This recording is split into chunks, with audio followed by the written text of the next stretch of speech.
Released from jail, Hoch may have made a brief attempt to straighten up and fly right, but he was soon back at it and met his match in the form of Liz Goerke.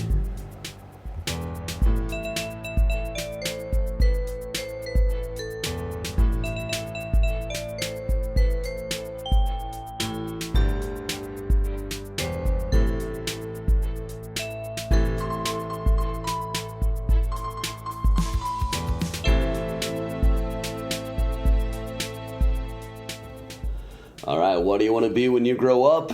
Tomb Snooper. Woo-hoo! Hey, Patty, how you doing? I'm excited for our next episode. Thank you for having me. I am too, and I hear you've done some tomb snooping since we last recorded. Yes, we were in Scotland, and they had some great. I did not get to go to the catacombs with all apparently the corpses down there, but I did explore some cemeteries in Glasgow and in Edinburgh, including this like tomb that is all crumbled into clay. I think it's like from the 1600s. Yeah.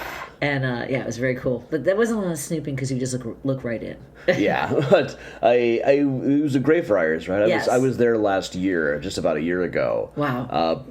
So many fascinating things. They're such elaborate artwork. Yes. And like these carvings of people dancing on top of skeletons, right, and all these representations of death, and the bat that we were talking about. There's so many cool things on this, such elaborate graves. There were a few of them I couldn't figure out. There was another cemetery kind of by Greyfriars. It was like in between my hotel and Greyfriars. You know, there's little churchyards tucked away everywhere in Edinburgh. Yeah, I was in Leith, and there was one right by the Amazon boxes where I had to go pick up diapers for Declan. I was like, this is a beautiful cemetery there. And then I didn't get to go to the top of the necropolis in Glasgow, but that's my hope to go next year, actually. Yeah. Well, I'll be in Glasgow in about 6 weeks. So what did you go to a particularly good one there? Well, this is at the Cathedral Mungo. So at the behind it, there's this beautiful hill, and the necropolis is at the top. And I think you would love that. I'll send you pictures. All right. Yeah, I will recommend. Yeah, that tends to be what I do when I get into strange cities, is head right for the cemeteries. Yeah. So we just talked about Amherst the last episodes. So, all right, welcome along the Tomb Snoopers. The last episode we covered Hoch being in the Bridewell here in Chicago, the jail for smaller offenses.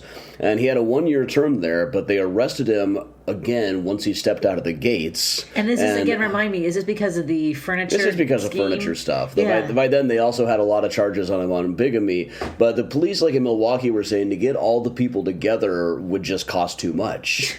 So if he probably wouldn't have gotten more of a sentence than he was getting for the furniture thing anyway. So nobody really had the wherewithal or the funds, since he'd stolen them all, to go prosecute against him. And Martha Harrafeld later on said, I didn't have the funds to go after him, and then after he got out, he was free. Because of me, he was free to go after all those other women. Yeah. And she felt a lot of guilt about that, I think. But, she didn't have the money to go after him. It wasn't that easy. Sure. And he was in jail, though, for about 2 years and made the news frequently while he was there. But for all the news that he made, all the portraits of him in papers, all the spreading to other cities where he had been, when he was released in October of 1900, nobody really seems to have noticed anything.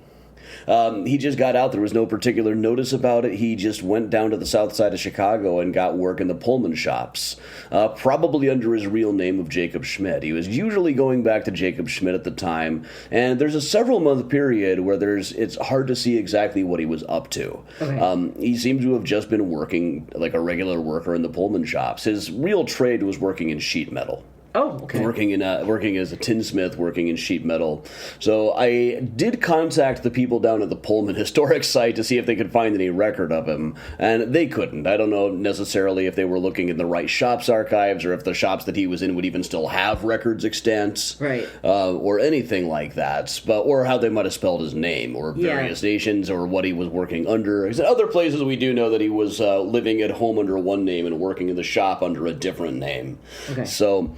And is that a place you could, like, they wouldn't give you access to sort of, like, use the different techniques you might use in their system? Yeah, I had to email them. I don't think they would let me just come in and start poking around myself. I'm just wondering, like, how much time they invest. Yeah, as we were talking about on the live show, sometimes, I've had places charge me for, like, 2 hours of research to find one article in a microfilm. I could have found that thing in a minute and a half. Exactly. So, oh, man. So, yeah, if I went poking around, I bet we could probably find some more records of him working down in Pullman. This would have been Pullman about 1900, about 5 years after the major Pullman strikes, when Old Man Pullman had cut everybody's pay by about a third, but not lowered their rents, which led to the president sending in the troops to strike down the strikers.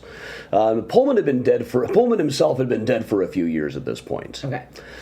He was buried at Graceland Cemetery, and that would have been, I guess, right around the same time that a guy named Heinrich Goerke would have been buried at Graceland Cemetery. I'd have to look up the exact year, but it was right around at the same time as Pullman, 1897. What was the draw of burying somebody from that far south of Chicago at a north cemetery? In Pullman's case, it was just that's where all the rich people were getting buried. That and Rose Hill. That was the more prestigious place. Gotcha. And that's what his family picked. I guess they didn't have a plot for him ahead of time.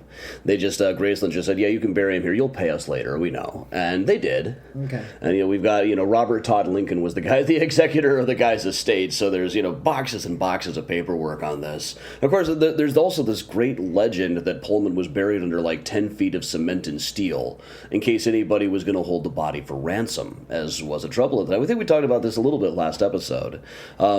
It's hard to say whether it's true or not, because all the newspapers described it a little bit differently, and in particular, the Daily News version of this story was hilarious to read. It's like you could tell the writer was having fun with it, talking about these ruddy-faced men with their grim instruments doing their dread work under the flickering shadows of nearby obelisks. And in that area where Pullman is buried, there are no obelisks. Okay. So, it's the impression I had for the longest time was that the family had just gone to the paper and say, "Tell them we're burying him under all this cement and steel in case anybody's getting any ideas." It's like putting up a do not enter sign and expecting the sign to do most of the work for you. Sure. Which it will.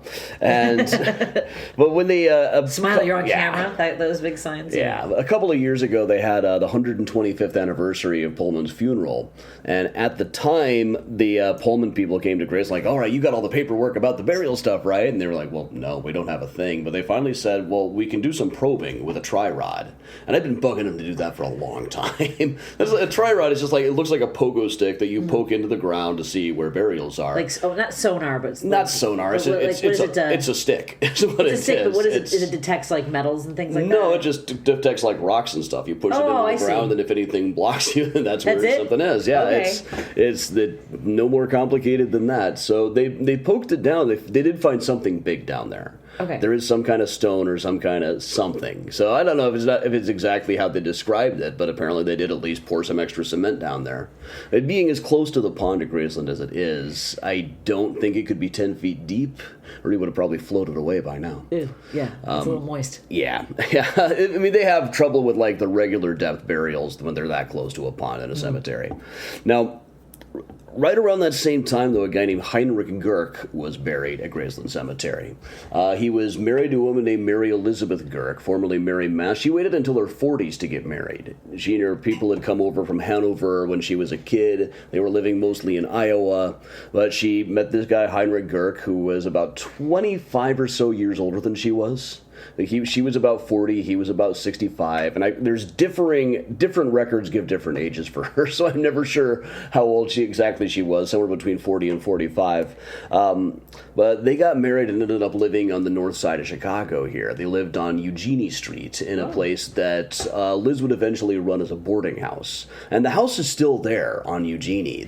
Everything's been renumbered now. It's got like new vinyl siding up on it, but the house is still there. Wow. And for folks who are familiar with Chicago, what neighborhood is Eugenie? This is Lincoln Park. Oh, that is, okay. So it's like right off, it's very, you can walk to the park from there without too much trouble. Well, it would be a bit of a hike. It's a little bit closer to like the Apple Store, that whole north and Clyburn black hole of retail wasteland. Yeah, God, that place has gone. That whole area has gone up and down over the decades. Yeah. I mean, when I first moved here, they told me to watch out walking around that Home Depot because it's where all the sex workers would be going around. That was true in the 90s. I haven't encountered that there ever myself. I didn't mean to sound so enthusiastic. Oh yeah, totally. That's what the hookers hung out. The Home Depot we called it. Oh my god! I have not encountered that there. It's like you might see like people getting off of their shift at Anthropology or the J. Crew, Nordstrom Rack. In 1989, that was a very rundown area, and I don't even know when the Home Depot went up. But I was a lifeguard, and we would get off there and get off that ramp. And two of the guys that I was with, this woman would put her boobs in the window of the car and say, how about I make you happy, baby, kind of stuff. So it was in the late 80s. I don't know that it was still going on later, but yeah, definitely not. I never had that happen before. After I moved to the area. So was this at the time? Was this kind of? I'm trying to imagine what it would look like. It was just very residential back then. Okay. A mixture of residential and factories. Closer to the river, you see more factories. That makes sense. But the little, it's like a cottage-looking frame house on Eugenie. It's still there now. It's got siding over it. But Heinrich died and was buried at Graceland Cemetery. So Liz, his wife, who is now in the range of about 50 years old, was operating the place as a boarding house, along with her two stepchildren, Adolf and Dora. I think Adolf was just over 21. Dora was by then about 16. Mm-hmm. She'd basically been raised by Liz. But they lived and ran this place, and meanwhile, Hoch had gotten the job in a hardware store, and apparently had been scoping this place out. He was working in a hardware shop doing, by all accounts, pretty bad work. When he worked in the tin shops, he was always said to be pretty good at it. But in this place, he seemed like he was just really working it because one of Liz Goerke's relatives was working there.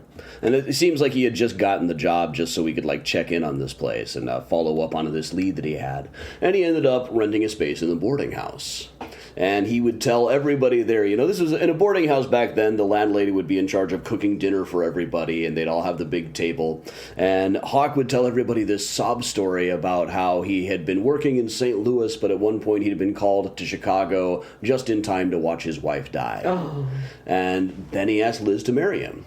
Now, this would have been a switch for Liz. She was recently widowed by a guy who was 20 years older than she was. Mm-hmm. Hoch was about 10 years younger than she was. Oh. So this is a major age difference from what she was used to. And so she asked, her brother also happened to be staying there at the time, and so she asked him, what do you think, should I marry this guy? And her brother said, you're old enough to make up your own mind. So she did. He was operating under the name Jacob Schmidt, his real name at the time. They got married. He kept on working a job in the shops and immediately seems to have tried to get his hands on her money and property. But this is one case. I really ended up loving Liz Goerke. Goerke or Goerke, I could never figure out exactly how she would have pronounced it. But I ended up liking her better than most of the other wives. She was kind of feisty and also was able to outwit him pretty well. So to show how trustworthy he was turning over most of his wages to her.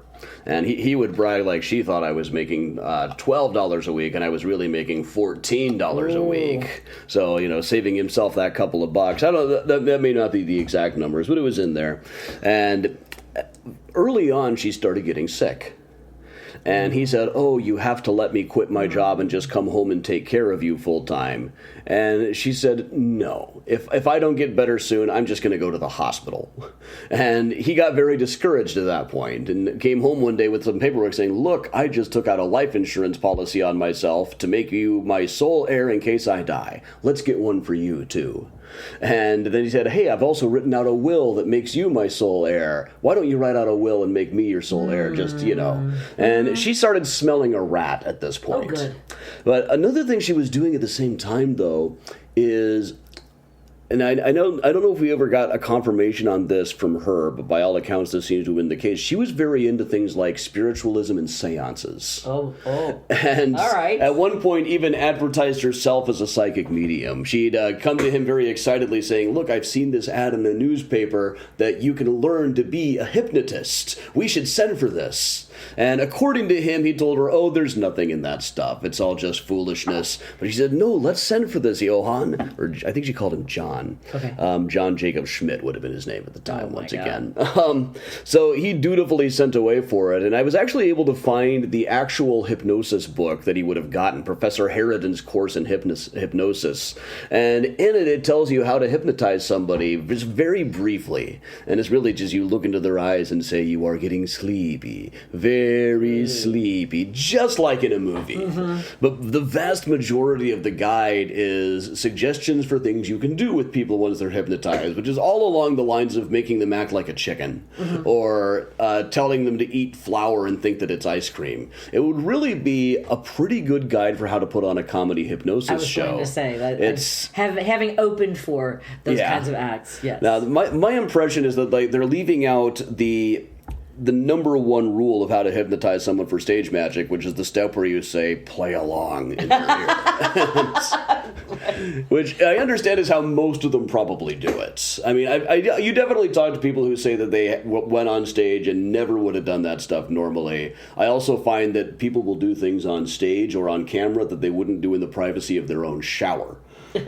Right. Well, they want to play along to be a part of the act. Yeah, they wouldn't have volunteered to go on. Yeah, you wouldn't have volunteered to go on stage just to begin with. Yeah, to be cynical about it, I guess. Yeah, and I'm sure the pros know what to do if somebody's not playing along too. But I've never actually been to one of those shows. I've seen them on television occasionally, and I've known people who I've been acquainted with people who did it professionally on stage. Okay. But have you ever seen a particularly good one? It's funny because it was common in the 90s for comedy clubs to book hypnotists. And even into I would say the end of the 90s, early aughts, I stopped seeing as many. And I can't remember 30 years back. The audiences seem to like it. They like laughing at their friends or seeing people embarrass themselves. It's really all it's about. And there's some hypnotists that do a nice job of being entertaining at the same time. Making the audience feel like they're in on the joke is always the best way to Right. But none of them stand out for me. Yeah. It's just not my thing. But so Hoch got that guidebook and apparently went through it enough that they sent him a diploma for it. Okay, there was a diploma. Yeah, there is a diploma. Fantastic. And the diploma would eventually be published in the newspapers. I was going to say, so we have a copy. I do have a copy of the diploma, and when asked about it, he said, "Oh, you can buy those for $5 a bushel," which I'm sure was actually the case. Oh God. I can't imagine there was actually a proctor going over his shoulder, making sure that he was doing all the coursework correctly and could actually demonstrate prowess as a hypnotist. But after a while, he seemed to get kind of frustrated that he wasn't making any progress getting Miss Goerke to sign over all of her property.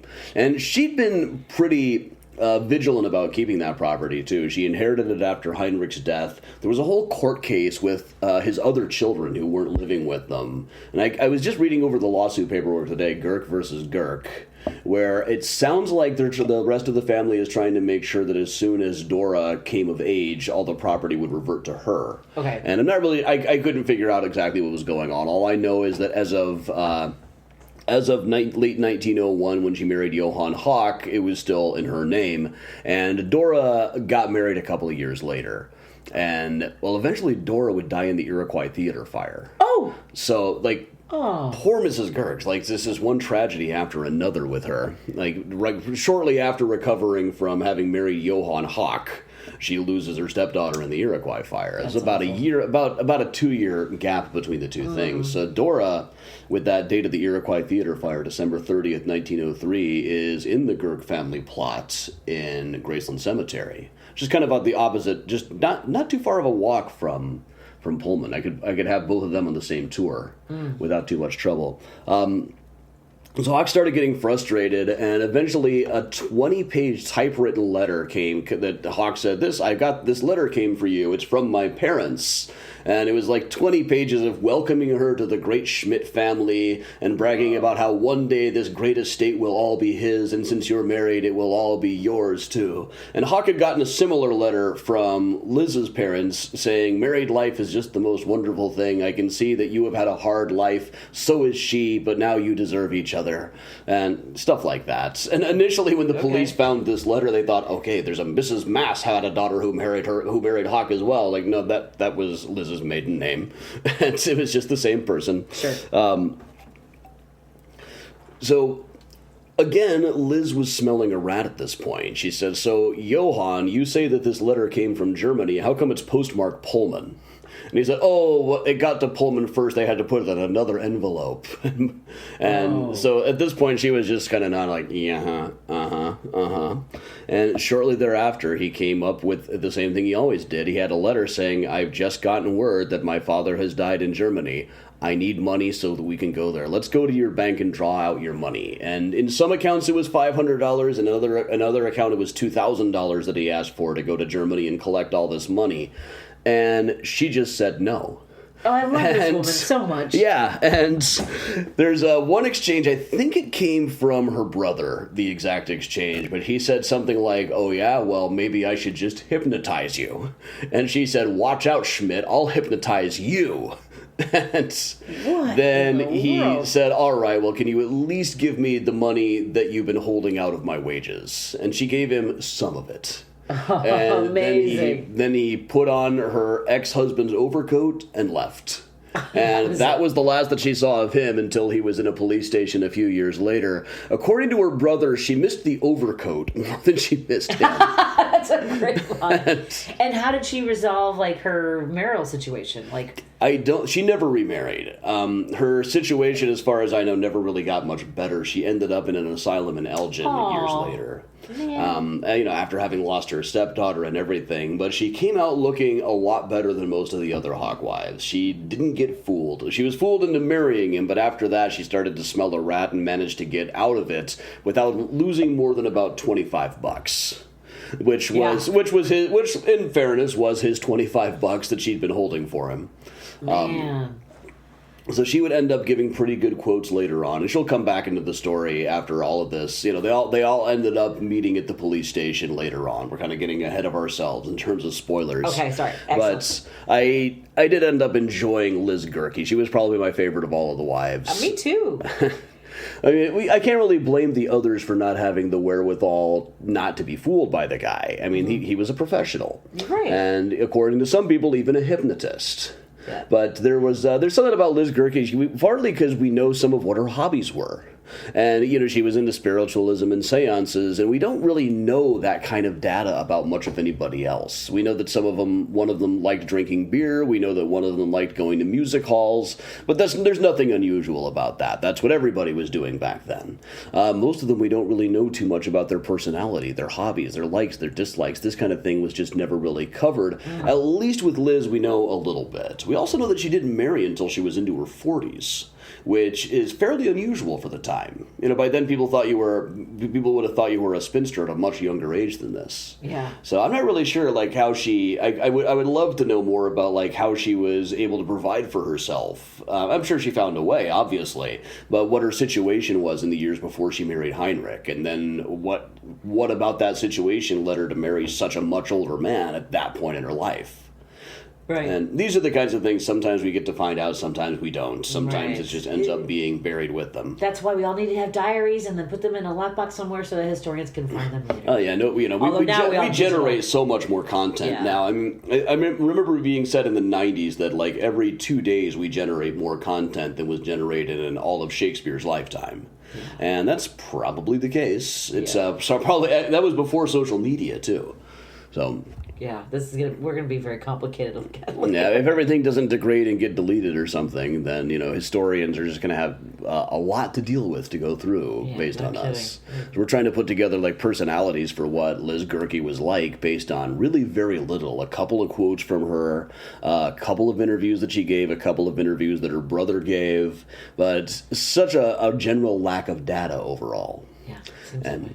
So, all right. So that's a little bit shorter than some of our episodes, but we'll make up for it over time, I'm sure. We're still over the 20-minute mark here. So this brings us through early 1902, when Hoch tried getting married again for the first time since getting out of jail. He had tried to before. He had met a woman kind of in Liz's neighborhood. Talked to her a little bit, but then she happened to run into this guy, Benno Lechner, who was the guy who had introduced him to his first Chicago wife. And he said, "Oh, don't listen to this guy. He still owes me money for a wine supper 5 years ago." and if he says that his name is Jacob Adolf now, he's flying under false colors. So this woman came to Hoch and mentioned the name of that first Chicago wife, and he just got all flustered and was not heard from again. So back on the saddle, he manages to marry Liz Goerke and gets rejected. And at this point, he just flees Chicago again. And how much time did he sink into Goerke? He had sunk a good 3 or 4 months into Liz Goerke. So, kind of long by his standards. Not the longest marriage he had, but longer than a lot of them. If he wasn't going to kill her or desert her, he probably would have been gone earlier than that. So, and since she kept some of the money, she actually ended up making. Yeah, she ended up making a tiny bit of money off of him too. I think. Okay. So she came out ahead of the deal. He must have been rather demoralized by this, and this is after a year when he may have even tried to straighten up and just be a tinsmith now, but he just couldn't keep away from these old practices. So from there, he went out of Chicago, headed to a whole other town, and we'll cover that next episode. So this has been Tomb Snoopers. I'm Adam. I'm Patty. And we'll see you next week.